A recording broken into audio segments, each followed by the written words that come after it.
Et nous aussi, on va ouvrir la parole de Dieu ensemble et j'aimerais vous inviter à ouvrir vos Bibles avec moi ce matin dans le livre des Actes, au chapitre 6. Et ce matin, on va, Dieu voulant, terminer le chapitre 6 ensemble en lisant les versets 7 à 15 dans le livre des Actes, chapitre 6. Et la lecture va se faire à partir du verset 7. La parole de Dieu dit ceci: la parole de Dieu se répandait de plus en plus. Le nombre des disciples augmentait beaucoup à Jérusalem et une grande foule de sacrificateurs obéissait à la foi. Étienne, plein de grâce et de puissance, faisait des prodiges et de grands miracles parmi le peuple. Quelques membres de la synagogue dite des Affranchis, de celle des Cyrénés, de celle des Alexandrins, avec des Juifs de Cilicie et d'Asie, se mirent à discuter avec lui, mais ils ne pouvaient résister à sa sagesse et à l'esprit par lequel il parlait. Alors ils soudoyèrent des hommes qui dirent: « Nous l'avons entendu proférer des paroles blasphématoires contre Moïse et contre Dieu. » Ils émurent le peuple, les anciens et les scribes, et se jetant sur lui, ils le saisirent et l'amenèrent au Sanhédrin. Ils produisirent de faux témoins qui dirent: « Cet homme ne cesse de proférer des paroles contre le lieu saint et contre la loi. Car nous l'avons entendu dire que Jésus, ce Nazaréen, détruira ce lieu et changera les coutumes que Moïse nous a données. » Tous ceux qui siégeaient au Sanhédrin, ayant fixé les regards sur Étienne, son visage leur parut comme celui d'un ange. On va s'arrêter ici pour la lecture et on va dire un mot de prière. Seigneur notre Dieu, oui, tu es sans rival, sans égal, rien au monde n'est comparable à toi. Seigneur notre Dieu, personne n'est semblable à toi, Seigneur Jésus. Et en reconnaissant, lorsque nous reconnaissons qui tu es, que tu es le Créateur de toutes choses, tu es celui qui règne, nous voulons, Seigneur, te dire que tu es notre roi et, Seigneur, te prier que ton règne vienne.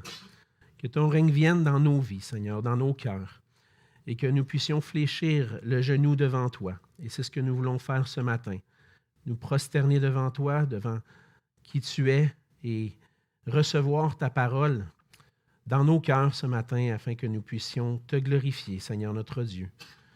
Que par la grâce de ton Esprit, Seigneur, ce matin, tu ravives notre âme par ta parole, que tu puisses nous rendre sages et que nous puissions vivre pour toi et pour ta gloire. Bénis ma bouche, Seigneur, que toute parole qui puisse sortir de ma bouche puisse vraiment servir à expliquer, enseigner ce passage. Que la gloire te retourne à toi seul, Seigneur, et que tu puisses être glorifié à travers ton serviteur. Et c'est en ton précieux nom, Seigneur Jésus, que je te prie. Amen. Amen.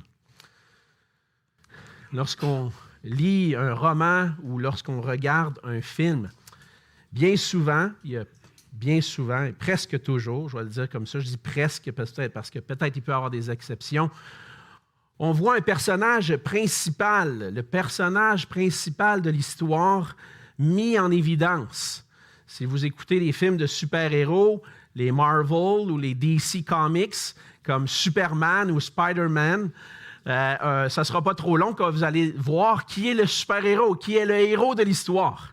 Et dans ces films-là, c'est pas trop difficile de les identifier et d'identifier qui est le super-héros. Et on apprend à travers, souvent dans les premiers instants du film, comment ce super-héros-là en est venu à avoir des pouvoirs particuliers, mais aussi à voir sa vie transformée avec une nouvelle mission. Une mission qui va être là pour aider les gens et se battre contre les méchants. Et on voit ce super-héros prendre toute la place. Et on voit sa vie transformée. Mais dans le récit biblique, on voit que le héros, c'est Dieu lui-même. Dieu lui-même qui accomplit son plan à travers sa création et à travers son plan de rédemption en Jésus-Christ. De la Genèse à l'Apocalypse, le héros des Écritures, c'est Dieu lui-même, le Dieu trinitaire, Père, Fils et Saint-Esprit, qui se révèle et qui accomplit son œuvre. Dans le Nouveau Testament, particulièrement dans les Évangiles, Si on voit dans l'Ancien Testament que Dieu est un et qu'on le voit à l'œuvre dans la création et avec le peuple d'Israël, dans le Nouveau Testament, ça devient évident que le personnage central de l'histoire est le Fils. Dieu le Fils qui s'est incarné et qui devient, à travers son incarnation, le médiateur d'une nouvelle alliance entre Dieu et les hommes. Et on voit dans le livre des Actes que même si Jésus-Christ a été élevé au ciel, Jésus-Christ, le Fils de Dieu, continue son œuvre en envoyant son Saint-Esprit aux croyants et à ses disciples pour qu'ils puissent accomplir son œuvre. Qui que nous soyons, les Écritures nous appellent tous à reconnaître Jésus-Christ comme Sauveur et Seigneur. Et non seulement de le reconnaître comme Sauveur et Seigneur, mais de le recevoir par la foi comme Sauveur et Seigneur. Et à partir de ce moment-là, Jésus-Christ fait une transformation dans nos vies qui fait en sorte qu'on doit maintenant servir un nouveau maître, servir Jésus-Christ. Cependant, même si parfois, en tant que chrétien, on peut penser pouvoir servir Christ par nous-mêmes, ça ne peut pas se faire sans la plénitude du Saint-Esprit. Ce matin, on commence à lire dans le livre des Actes le récit de Luc concernant Étienne. Étienne, qui est, comme on l'a vu la semaine dernière, un des noms mentionnés dans la liste des 7 hommes qui ont été choisis pour servir aux tables et servir dans la distribution aux veuves, les veuves des Hellénistes qui avaient été négligées. Maintenant, on voit Étienne, qui est mentionné comme un homme plein de foi et d'Esprit Saint. Et on voit que Étienne était là pour servir et aider les apôtres, mais il était entièrement dévoué à son service parce que c'était un homme qui avait un bon témoignage, qui était rempli du Saint-Esprit. Mais malgré le fait que Étienne avait été choisi pour servir aux tables, on va voir dans la suite que ça ne l'empêchait pas, Étienne, de témoigner de Jésus-Christ avec foi, avec sagesse, avec courage. Et ce matin, et au courant des prochaines semaines, on va voir comment Étienne est un modèle pour nous comme témoin de Jésus-Christ. Et on va voir ensemble ce matin que puisque Jésus-Christ est le médiateur de la nouvelle alliance entre Dieu et les hommes, nous devons proclamer avec sagesse l'évangile de la grâce. Premièrement, on voit dans les premiers versets comment Étienne nous est décrit. Et on voit dans ces versets-là qu'on doit rechercher la plénitude du Saint-Esprit pour proclamer l'Évangile. Étienne était un homme, comme dit le premier verset, dans le verset 8 en fait, il était plein de grâce et de puissance. Il avait été choisi aussi, non seulement parce qu'il était plein de grâce et de puissance, mais on voit au verset 3 du chapitre 6 ce qu'on attendait de ceux qui allaient être choisis. Et quelles sont les qualités qu'on pouvait voir chez Étienne? C'était un homme de qui on rendait un bon témoignage, qui était plein d'Esprit Saint et de sagesse. Et plus loin, Luc va renchérir sur Étienne en disant au verset 5 qu'il était un homme plein de foi et d'Esprit Saint. Donc, on comprend qu'Étienne était un homme qui avait de la sagesse, rempli du Saint-Esprit, avec un bon témoignage, avec foi, puissance, sagesse. Étienne était un modèle d'un chrétien rempli du Saint-Esprit. Dans son service, il manifestait la plénitude du Saint-Esprit dans son service, avec de la sagesse, et dans son témoignage, il était plein de foi. Et même, on lit que le Saint-Esprit accomplissait des miracles par lui. Étienne était plein de grâce et de puissance, au verset 8, faisait des prodiges et de grands miracles parmi le peuple. En fait, on peut comprendre que ces miracles-là n'étaient pas là pour rien, mais étaient pour appuyer le témoignage de l'Évangile qu'il apportait. Il annonçait l'Évangile de Jésus-Christ et son témoignage était accompagné de l'œuvre du Saint-Esprit qui, par lui, faisait des prodiges et des miracles. Et certainement, ça a pu attirer l'attention de certains. Étienne était un homme modèle. Puis on va voir à la fin du récit de ce matin que ceux qui le regardaient voyaient en lui le visage comme un ange. Pourquoi? Parce que je pense que Étienne était un homme modèle parce qu'il reflétait la personne de Jésus-Christ. Ça devient évident lorsqu'on prend le temps de comparer la description que Luc fait d'Étienne avec la description qu'il fait de Jésus dans l'Évangile. Lorsqu'on lit l'Évangile de Luc, on lit que Jésus-Christ accomplissait des miracles, il était rempli du Saint-Esprit, que c'était un homme de sagesse. On le voit dans sa foi aussi avec le Père, il priait. Et tout ce qu'on voit de Jésus dans les Évangiles, on le voit dans Étienne, qui était rempli de Jésus-Christ parce qu'il était rempli du Saint-Esprit. En fait, lorsque les gens regardaient Étienne, ils pouvaient voir la personne de Jésus en lui parce qu'il avait l'Esprit de Dieu qui vivait en lui. Et ce n'est pas pour rien, je pense, que ce qu'on lit au verset 15, que ceux qui le regardaient, son visage leur parut comme celui d'un ange. Il y avait probablement quelque chose de particulier dans ce que les gens voyaient, mais on voit qu'Étienne reflétait l'Esprit de Dieu. Certains commentateurs vont aller jusqu'à dire un peu comme Moïse reflétait la gloire de Dieu après avoir rencontré Dieu sur la montagne. Peut-être qu'Étienne reflétait la gloire de Christ. On ne sait pas, ce n'est pas mentionné dans le détail, mais ça pourrait arriver qu'il y ait quelque chose de voir Christ à travers lui. En fait, ce qu'on voit dans Étienne, c'est que par l'œuvre du Saint-Esprit dans sa vie, il avait été lui-même transformé pour refléter Jésus-Christ. Et c'est là l'œuvre du Saint-Esprit en nous.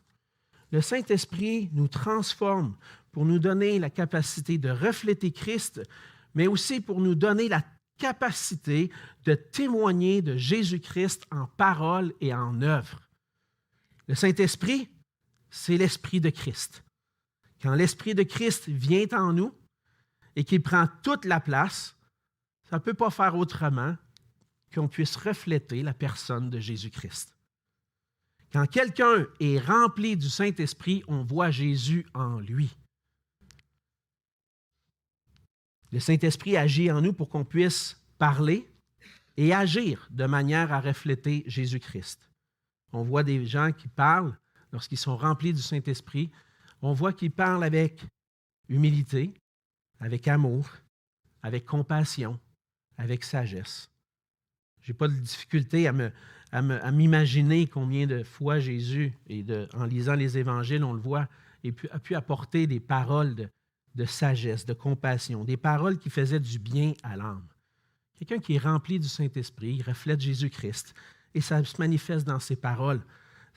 Ses actions aussi sont marquées par un désir de bénir, de faire du bien. On voit qu'il cherchait à faire du bien, et c'est ce qu'on voit chez Étienne. Les gens ne peuvent pas résister à sa sagesse lorsqu'il va se mettre à discuter avec les gens de la synagogue. Et non seulement cela, mais dans ses gestes, dans le fait qu'il servait aux tables, on voyait en lui l'amour de Jésus-Christ.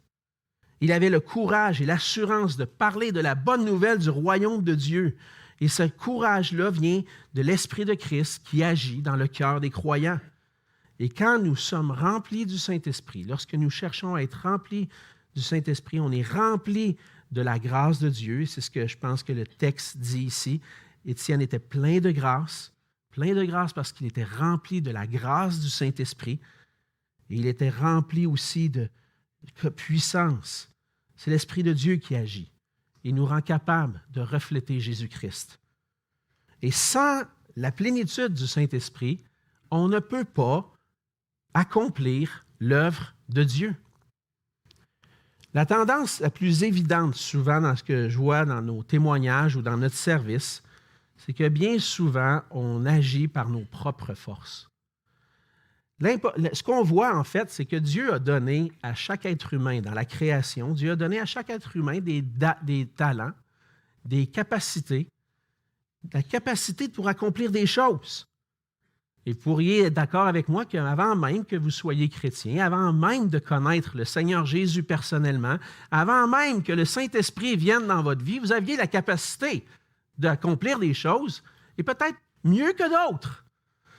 Ça, on appelle ça en théologie la grâce commune, la grâce que Dieu accorde à toute la création pour que la société puisse bien fonctionner. On a des gens qui ont des talents dans différents domaines, et puis ainsi, la société, le monde avance et progresse. On avait tous cette capacité-là, par nature, d'accomplir des choses. Mais, dans le fond, ce qu'on faisait, c'est qu'on était capable d'accomplir ce que Dieu nous permettait d'accomplir, mais ce n'était pas fait pour la gloire de Dieu. Avant de connaître Christ, on ne fait pas les choses pour la gloire de Dieu, mais bien souvent pour notre propre gloire.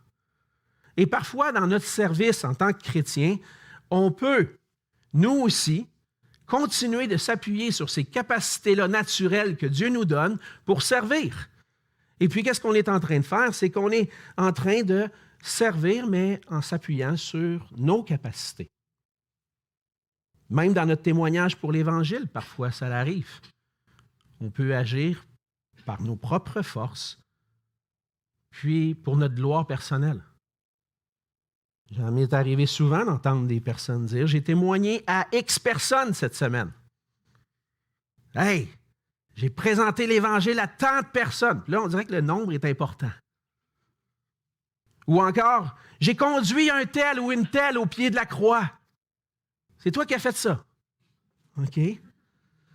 J'ai réussi à convaincre un tel ou une telle. Dans mon argument, là, il a réussi à le convaincre. Il était bouché. Hein? Il y a toutes sortes de façons dont on peut s'appuyer sur nous-mêmes puis faire les choses par orgueil. On peut même témoigner en s'appuyant sur nous-mêmes. Cependant, c'est seulement par l'Esprit de Dieu que nous pouvons réellement accomplir l'œuvre du Seigneur pour sa gloire. Ça prend une œuvre dans mon cœur pour me débarrasser de mon orgueil et faire toute chose pour la gloire de Dieu. Ça prend cette œuvre-là, même si ça fait des années que je suis chrétien, ça prend cette œuvre-là au quotidien. Débarrasser de mon orgueil pour la remplacer par l'humilité puis donner toute gloire à Dieu. C'est une lutte de chaque jour. Et c'est seulement par l'Esprit de Dieu qu'on peut le faire. On peut réellement accomplir toute chose pour la gloire de Christ par l'Esprit de Dieu. Comment on fait ça? S'appuyer sur l'Esprit de Dieu plutôt que sur mes propres forces. Un peu comme Étienne, qui était plein de grâce, plein de puissance. On voit qu'il s'appuyait sur l'Esprit de Dieu. Je pense qu'il y a deux choses qu'on peut faire. Premièrement, on s'appuie sur Dieu dans la prière. Avant toute chose. Avant de servir le Seigneur, je prie. Je m'appuie sur lui. Je dis, Seigneur, je ne veux pas faire ces choses-là par mes propres forces. Tu m'as donné des capacités naturelles, mais ce n'est pas avec ça que je veux te servir. Je veux te servir par la puissance de ton esprit. Et deuxièmement, je pense qu'on s'appuie sur la grâce de son esprit lorsqu'on s'appuie sur sa parole pour accomplir le ministère. Et si je ne précède pas mon service, mon témoignage de la prière, bien souvent, ça nous empêche d'agir avec courage ou encore de donner gloire à Dieu. Dans notre mission de proclamer la bonne nouvelle de Jésus-Christ, on doit s'appuyer sur la grâce et la puissance du Saint-Esprit, comme Étienne, qui était plein de grâce et de puissance. Et avec cette grâce que le Saint-Esprit nous donne, on peut répondre aux opposants avec sagesse. Et c'est ce qu'on doit faire. Le Seigneur nous appelle en tant que chrétiens à incarner ses valeurs, et incarner ses qualités, comme Jésus, comme Étienne, et on doit répondre avec sagesse. On voit dans le texte de ce matin que Étienne était en relation avec des membres de la synagogue, qu'on appelle la synagogue dite des affranchis, de celle des Cyrénéens, des Alexandrins, avec des Juifs de Cilicie et d'Asie. Et donc, il y avait des discussions avec eux. Tous ces gens-là, on parle de la synagogue dite des affranchis. Ce que ça veut dire, c'est les affranchis, c'est ceux qui ont probablement été autrefois des esclaves, qui ont été libérés. Et dans ce texte, dans ce contexte-là, dans le contexte où Étienne servait, c'était probablement des Juifs de la diaspora qui étaient esclaves là où ils ont grandi, là où ils ont vécu, qui ont été libérés par leur maître et se sont envenus à Jérusalem pour s'établir là. Et là, il y avait une synagogue pour les Grecs, pour les Juifs grecs. Et c'est là qu'Étienne. Et là, on voit que dans cette synagogue-là, où il se passait l'enseignement de la parole et toutes sortes d'autres éléments qui ont lien avec la société juive, il y en avait de partout. Des Cyrénéens, c'est des régions, des Alexandrins, la région d'Alexandrie, des Juifs de Cilicie, d'Asie, de partout étaient là. Et donc, c'était composé, une synagogue composée de Juifs d'origine grecque, ou on pourrait dire qu'il y avait justement qui avaient immigré à Jérusalem pour après avoir été libérés. Et le texte nous montre que les discussions semblaient être quelque chose de courant. Et lorsqu'il dit qu'il discutait, dans le fond, qu'il y a des Juifs qui se sont mis à discuter avec lui, le verbe discuter est quelque chose de comme dans la routine, dans le quotidien. Ce n'est pas arrivé juste une fois, c'est arrivé régulièrement. Étienne, il allait à la synagogue, puis il engageait des discussions. J'imagine Étienne arriver à la synagogue, lui qui avait peut-être, on ne sait pas exactement, mais peut-être été témoin lui-même de la résurrection de Jésus-Christ, ou du moins qui en avait entendu parler des apôtres puis qui avait cru en Jésus-Christ. On peut voir qu'il allait à la synagogue et puis il pouvait peut-être demander aux gens, « As-tu entendu parler de Jésus-Christ? As-tu entendu parler? » Là, oui, on a entendu parler, c'est sûr. Et là, commençait à avoir qui est ce Jésus-là? Le Messie, le Sauveur, le Seigneur. Et on peut facilement s'imaginer Étienne en train de témoigner, d'annoncer Jésus-Christ. Et comme on va le voir, la sagesse d'Étienne reposait sur une compréhension des Écritures, parce qu'il va citer une bonne partie de l'Ancien Testament et répondre aux opposants, non pas avec une sagesse humaine, mais avec la sagesse qui vient de l'Esprit de Dieu, la sagesse qui vient des Écritures. Étienne connaissait sa Bible, comme on dit. Il connaissait les Écritures pour être capable de montrer dans l'Ancien Testament, voici toutes les promesses que Dieu a faites et qui se sont accomplies en Jésus-Christ. Et on ne peut pas vraiment savoir, comme je le disais, si Étienne a vu Jésus dans sa résurrection ou s'il était seulement un témoin, entendu parler de la part des apôtres. Mais c'était difficile pour les Juifs de s'opposer à Étienne. Pourquoi? Parce qu'il parlait justement avec sagesse. Verset 10, « Il ne pouvait résister à sa sagesse et à l'esprit par lequel il parlait. » Étienne s'appuyait sur l'œuvre du Saint-Esprit dans sa vie, sur les Écritures pour répondre. Et quand on s'appuie sur les Écritures, on s'appuie sur la parole de Dieu. Et lorsqu'on s'appuie sur la parole de Dieu, c'est bien difficile de contester puis de réussir à avoir raison. Parce que Dieu est vrai, tout ce que Dieu dit est vrai, et tout ce que Dieu dit confond les plus sages de ce monde. Mais apparaît, Étienne continuait son ministère, discutait avec les Juifs, essayait de les convaincre de croire en Jésus-Christ. Leur opposition devenait de plus en plus féroce parce que le témoignage de Jésus-Christ venait les déranger. Et l'Évangile dérange parce qu'il transforme notre vision du monde, nos croyances, notre façon de vivre.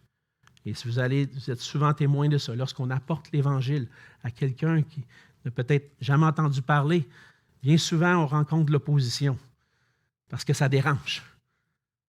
Ça dérange ma façon de voir les choses. Et les Juifs voyaient dans le discours d'Étienne des choses qui venaient les déranger, particulièrement en lien avec le temple et la loi de Moïse. On va voir que tout le discours d'Étienne, dans la suite, dans le chapitre 7, va tourner autour de cette question-là du temple. Que signifie le temple? Et lorsque les Juifs, eux, voyaient, dans ce qu'ils voyaient le temple, ils ne comprenaient pas réellement la signification du temple. Ils voyaient le temple comme c'est la maison de Dieu. Et à travers les rituels qu'on fait, le culte qu'on accorde à Dieu dans le temple, on se rend agréable à Dieu. C'est comme s'il fallait absolument avoir le temple pour réussir à avoir une relation avec Dieu.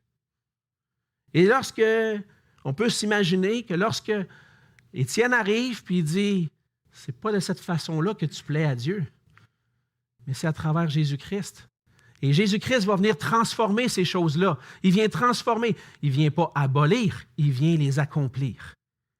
Ils ne comprenaient pas la signification réelle du temple. Ils ne comprenaient pas la signification réelle de la loi de Moïse. Pour eux, c'était une règle à suivre pour gagner la faveur de Dieu. Et quand on proclame l'Évangile, on annonce un message qui, un peu comme Étienne, dérange la façon de penser des gens. Si Jésus est réellement vivant, ça change nécessairement ma vision du monde. Si Jésus est vraiment ressuscité, ça change. Mon monde n'est plus centré sur moi, sur ce que je pense qui est bon et sur ce que je veux accomplir. Non, si Jésus est vivant, c'est le Seigneur de tout. Je ne peux plus faire les choses comme ça me plaît. Je dois plaire à Christ maintenant. Agir pour la gloire de Christ, ça transforme radicalement ma façon de penser et d'agir. Et l'être humain n'aime pas qu'on lui dise qu'il est dans l'erreur et qu'il doit changer. Pensez pour vous-même. Bien des fois, hein? Ton mari ou ta femme te dit « Hey, j'aime pas ça quand tu fais ça. » Oh là, J'ai ça avec mes enfants des fois, mais j'agis de même moi aussi des fois. Oh non, mais là, franchement, il n'y a rien là. La même chose quand on prêche l'Évangile. On annonce Jésus-Christ. Ah, mais là, on va commencer à croire ces histoires-là. Là. Le monde a une façon de penser qui n'est pas tournée vers Dieu, qui n'est pas tournée vers Christ. Au contraire, on nous bombarde sur les réseaux sociaux de beaux petits proverbes, de belles petites maximes qui nous incitent à croire qu'on est le centre de l'univers. Il faut que tu t'aimes toi. Commence par toi. Pense à toi en premier. S'il y a des gens qui te dérangent autour, éloigne-les de toi. Prends juste le positif. Hein? C'est ça que le monde nous dit. On veut entendre ce qui nous fait du bien, ce qui console notre cœur. Ah, je suis une bonne petite personne. Naturellement, c'est ça qu'on veut. Mais quand on vient annoncer l'Évangile pour dire « Toi, tu n'es pas le centre de l'univers, hein? » Oh boy! Non, c'est Dieu le centre de l'univers. Va donc te promener, toi. Hein? Ça change tout. Parce que détourner l'attention de nous-mêmes puis de notre propre sagesse pour nous tourner vers Dieu, c'est de la folie pour le monde autour de nous.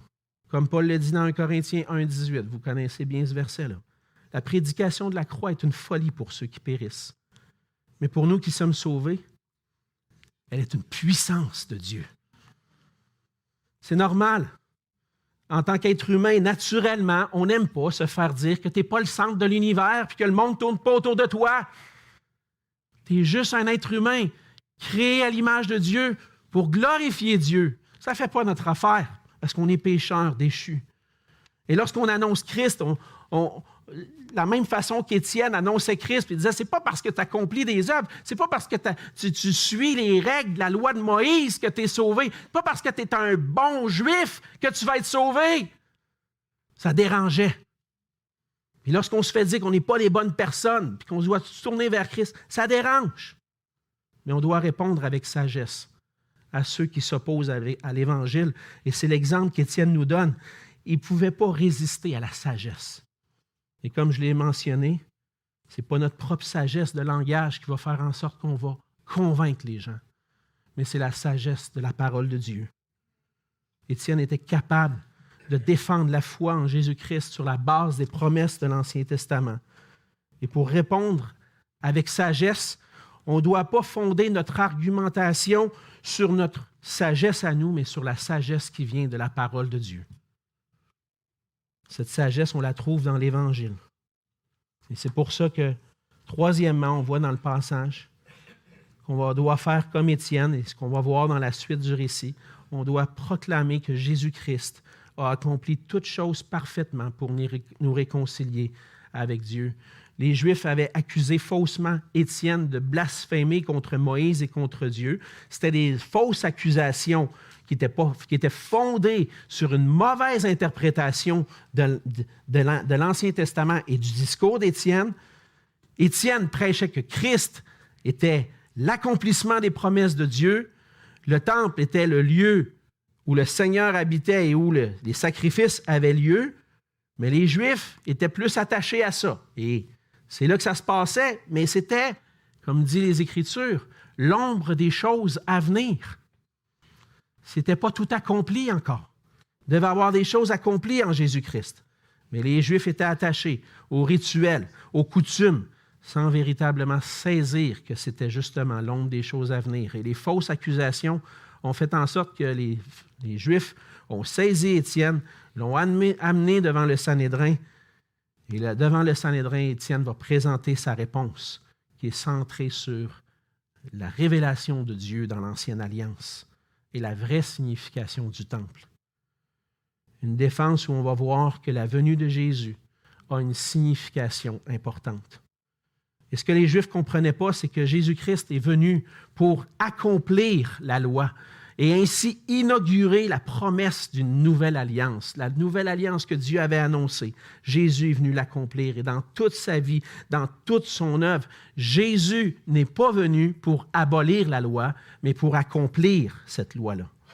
Dans Matthieu 5, 17, Jésus lui-même dit, « Ne croyez pas que je suis venu pour abolir la loi ou les prophètes. Je suis venu non pour abolir, mais pour accomplir. » Et dans toute sa vie, Jésus a rencontré toutes les exigences morales de la loi sans jamais manquer à un seul commandement. Il le fait parfaitement. Et dans l'œuvre qu'il a accomplie sur la croix et dans son ministère de médiateur, il a accompli toutes les exigences liées au sacrifice et au culte. Jésus est venu accomplir toutes choses. Dans l'Ancienne Alliance, les sacrifices étaient répétés chaque année et régulièrement devaient être répétés, mais en Jésus-Christ, qui est l'agneau de Dieu, Christ s'est offert une fois pour toutes. Il est venu pas abolir, accomplir.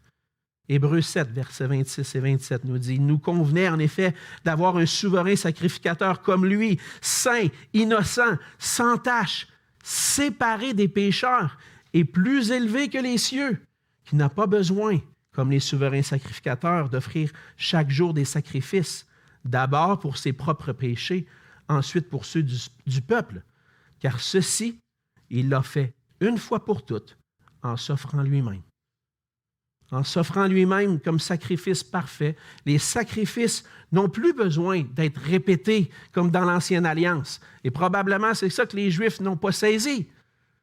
Non, si on veut plaire à Dieu, il faut faire la loi, il faut accomplir la loi. Mais Jésus l'a déjà accompli pour toi, parce que c'est impossible pour toi d'accomplir parfaitement la loi. Jamais tu vas te rendre propice à Dieu en accomplissant les œuvres de la loi. Ça prend quelqu'un qui le fait parfaitement pour toi, à ta place. C'est Jésus-Christ qui est venu pour l'accomplir.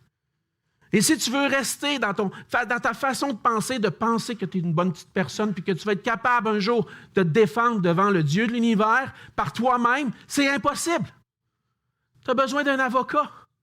Tu as besoin d'un médiateur. Jésus-Christ, le juste, qui s'est offert en rançon pour nous. C'est lui dont on a besoin. Et c'est le message qu'Étienne annonçait. Il annonçait un message de grâce, mais qui venait déranger. Et à cause que ça dérange, lui, on ne veut plus entendre parler de lui. On ne veut plus entendre parler de son Jésus. Mais Jésus-Christ est le sacrifice parfait pour nos péchés. Par la foi en lui, on peut avoir le pardon, entièrement le pardon. Puis par son sacrifice, Jésus devient le médiateur d'une nouvelle alliance entre Dieu et son peuple. Ce n'est plus les prêtres dans l'Ancienne Alliance, puis les sacrifices qui donnent accès à Dieu, qui sont l'intermédiaire entre Dieu et les hommes, mais c'est Jésus-Christ lui-même. Et comme les apôtres et les premiers disciples, le Seigneur nous appelle à proclamer la réconciliation entre Dieu et les hommes par Jésus-Christ. Parce que le sacrifice offert par Jésus-Christ nous donne la paix avec Dieu. C'est par la foi en lui que nos péchés sont pardonnés, que nos péchés qui nous séparent du Dieu saint sont effacés. Par Jésus-Christ, en Jésus-Christ, je peux maintenant avoir une communion intime avec Dieu. Je ne suis plus séparé de Dieu. Une communion de Dieu qui peut réellement combler tous les besoins de mon cœur, toutes les soifs que mon cœur peut vivre. Cette communion avec Dieu nous amène à l'adorer, à le glorifier. Et c'est là qu'on trouve réellement notre bonheur et notre joie. Un théologien néerlandais du 19e siècle, Herman Bavinck, a dit ceci: « Dieu, et Dieu seul, est le plus grand bien de l'homme. » Ce désir pour l'ordre éternel que Dieu a planté dans le cœur de l'homme, dans le plus profond des recoins de son être, au cœur de sa personne, est la cause du fait indiscutable que tout ce qui appartient à l'ordre temporel ne peut satisfaire l'homme. Ce qui appartient à ce monde, ce qui appartient à cet ordre temporel dans l'univers, on voudrait se satisfaire de toutes sortes de façons, satisfaire notre soif. Il n'y a rien qui peut réellement la satisfaire parce que Dieu a planté dans nos cœurs une soif pour un ordre éternel. L'ordre qui se trouve en lui, en Jésus-Christ, et d'être réconcilié avec lui. On n'a pas été créé pour nous-mêmes, on a été créé pour Dieu. Et c'est seulement en Jésus-Christ qu'on trouve notre joie. Maintenant, puisque Jésus-Christ est le médiateur d'une nouvelle alliance entre Dieu et les hommes, on doit proclamer avec sagesse l'évangile de grâce. On la proclame dans la plénitude du Saint-Esprit, en répondant avec sagesse à ceux qui s'y opposent. Mais cet évangile, c'est que Jésus-Christ a tout accompli pour nous en mourant sur la croix. C'est lui le seul médiateur entre Dieu et les hommes. Et par la puissance du Saint-Esprit, comme Étienne, le Seigneur nous appelle ses disciples à se tenir debout pour lui et à partager sa grâce. Étienne avait connu la puissance de l'Évangile, il avait connu Dieu lui-même, puis il savait que Dieu était assez puissant pour sauver même les cœurs les plus endurcis. On va voir dans la suite du récit du livre des Actes que Paul va être sauvé, endurci, un persécuteur de l'Église, transformé. C'est la puissance de l'Évangile qui fait ça. Et si on a connu la puissance de l'Évangile dans nos vies, on ne devrait pas avoir honte de l'Évangile. Ça nous transforme. On devrait être plutôt prêt à le partager puis à le défendre. Et là, la question ce matin qui vient pour nous, as-tu connu la puissance de l'Évangile de Jésus-Christ dans ta vie? Puis je sais que je parle à des gens qui peuvent se dire chrétiens depuis des dizaines d'années. Et ce n'est pas parce que tu as grandi dans une famille chrétienne. Ce n'est pas parce que tu es allé à l'Église toute ta vie et que tu as entendu l'Évangile toute ta vie. Ce n'est pas parce que tu sers Dieu dans des ministères que tu as réellement compris l'Évangile, que tu l'as réellement saisi avec ton cœur. Ça ne veut pas dire que tu as connu vraiment la puissance de l'Évangile. Et ce matin, avec la parole qui est proclamée, Jésus-Christ nous appelle tous à examiner nos cœurs. Est-ce que j'ai connu la puissance de l'Évangile? Est-ce que j'ai reçu Jésus-Christ comme mon seul Sauveur et Seigneur? Et si tu n'as pas encore reçu Christ, l'appel est encore là aujourd'hui. Viens à lui. Reçois par lui, par la foi en lui, le pardon de tes péchés. Sois lavé entièrement pour que tu puisses avoir accès à Dieu. Mais si on a cru, puis c'est sincère dans nos cœurs, oui, j'ai connu la puissance de l'Évangile, l'Esprit de Dieu m'a transformé, je ne suis plus la même personne, c'est évident, Dieu est à l'œuvre dans ma vie. Bien, si on croit que Jésus est Sauveur et Seigneur, on doit aussi croire qu'il sauve encore aujourd'hui, puis qu'il veut sauver. On ne doit pas avoir honte de proclamer son nom. Et on doit prier que le Seigneur nous dirige vers des personnes ouvertes à recevoir sa parole. Puisque Jésus-Christ est mort et ressuscité, proclamons avec sagesse l'Évangile en étant remplis de sa grâce. Prions. Seigneur notre Dieu, on veut te rendre grâce pour ta parole. Merci pour cette parole qui nous rappelle, Seigneur, que tu nous as appelés, toi, à ton Évangile un jour. Nous avons connu ta grâce. Nous avons connu que tu es le seul Sauveur. Et nous avons connu que tu es notre Seigneur. À nouveau, Seigneur, ce matin, on veut te consacrer nos vies. Te dire, Seigneur, prends toute la place. Remplis-nous de ton esprit, Seigneur. Transforme ma vie pour que je puisse refléter qui tu es, Seigneur Jésus. Que dans tous mes services, dans mon ministère, dans ma famille, avec mon épouse, avec mes enfants, que je puisse entendre qu'ils voient en moi toi, Seigneur Jésus, et que nos vies puissent refléter ta gloire. Conduis-nous ce matin, Seigneur, alors qu'on se rappelle ce que tu as fait pour nous à la croix. Alors qu'on prend le repas du Seigneur, aide-nous à revenir à toi, à revenir à la croix, à saisir ta grâce. Et c'est dans ton précieux nom qu'on te prie. Amen.